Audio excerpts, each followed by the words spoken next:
Hello crypto world, welcome to the Chart Historian. My name is Justin, and on this channel I delve deep into crypto charts, exploring chart structures, fractals, and patterns. So today I have the Bitcoin chart open, and I'd like to just give a quick brief update on what is currently taking place in the Bitcoin chart. Now, right now there is a lot of technical analysis talking about how this potentially is the bottom, and we from here may start moving up. We got above the 200-week moving average, and it's looking up from here on out.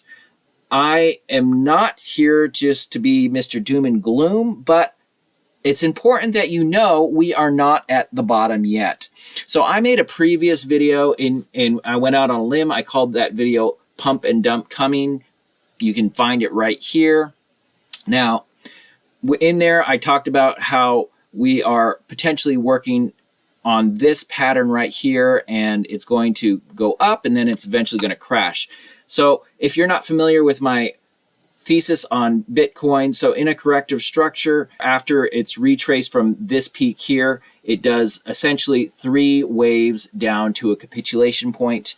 At the capitulation point, one of two things will happen, either a V bottom or a bounce. I believe we are working on a bounce on this one. And you can go back and view some of my other Bitcoin videos, and I talk about the structure of Bitcoin in corrections. So in the decline, Bitcoin will produce a theme. Every decline produces a unique theme. On this one, for instance, you see that here there's 2 peaks. In here there's 2 smaller peaks. So this is wave 1. On wave 2, we also see the same thing play out. We have 2 peaks. In there, we have 2 smaller peaks. The latter of the 2 peaks is the taller on both ones. After that taller peak on wave 1, price came crashing down, went sideways, dropped again. On wave 2, price came crashing down. Came crashing down, went sideways, dropped again. And then once it dropped, it pulled back up a bit, went down, went up, and then came back down again. So once it came down, pulled back up again, went down. You can see how it went down here, went back up, and then dropped again. So that is why I believe we are currently working this out.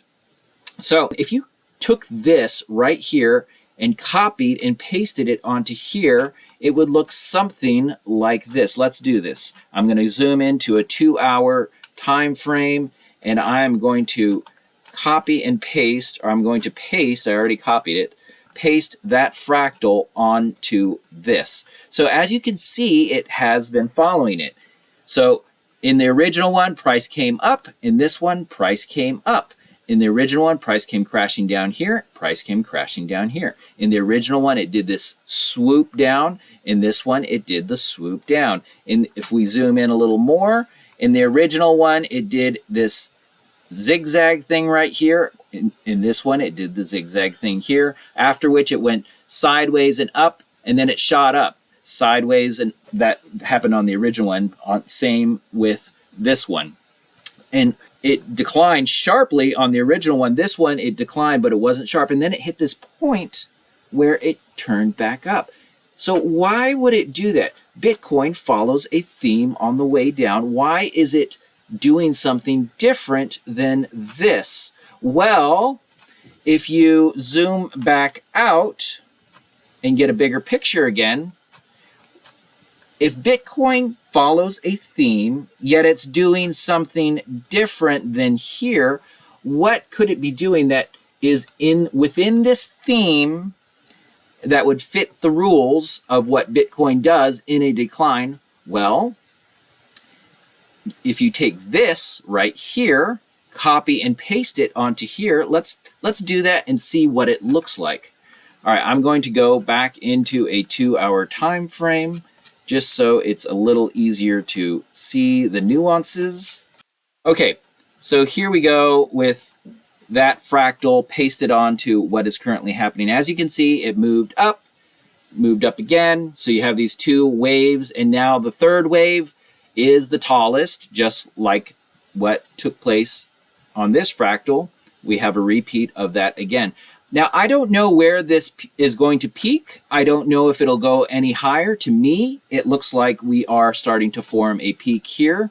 So eventually what will happen is likely this will come down. Again, I'm going out on a limb saying this. It will go sideways and then it'll drop. This may take some time to materialize. It's going to play out originally. Every time it plays out originally. But this idea is probably closer to what is going to happen.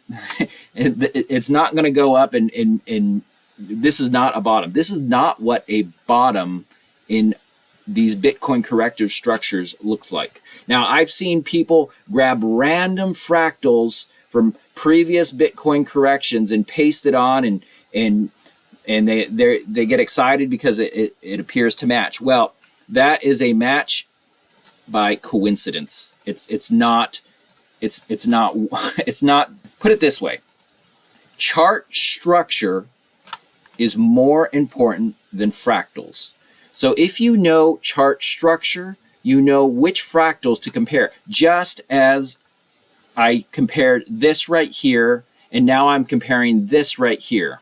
They're both within the theme. The chart structure tells me where to compare, which fractals to compare. So eventually what I believe will happen is we're going to do something like this, and then we're going to start, so it'll drop below this low right here, and then we're going to start the third wave.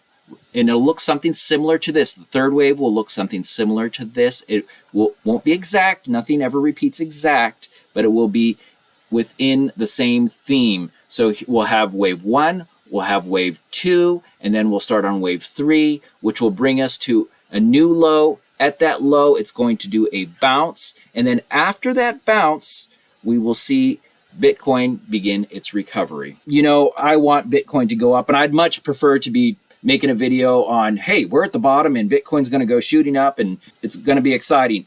We will get to that point, and Bitcoin will go on to make new highs and there'll be new bull runs. But right now we have not yet reached that capitulation point. We are not at the bottom. There's hope. We just have to have patience. Anyways, I hope you found value in this video. If you did, it'd be so appreciated if you hit that thumbs up. You can also hit the subscribe button. You'll be notified of when I put out new content. You can also follow me on Twitter. I'm on Twitter at Chart Historian. Now, nothing I present here should be construed as financial or investment advice. I am not a financial advisor, so that is something very important that I want to make sure you understand. I'm so glad you caught this video. I hope you catch my next one. Have a great day, and bye for now.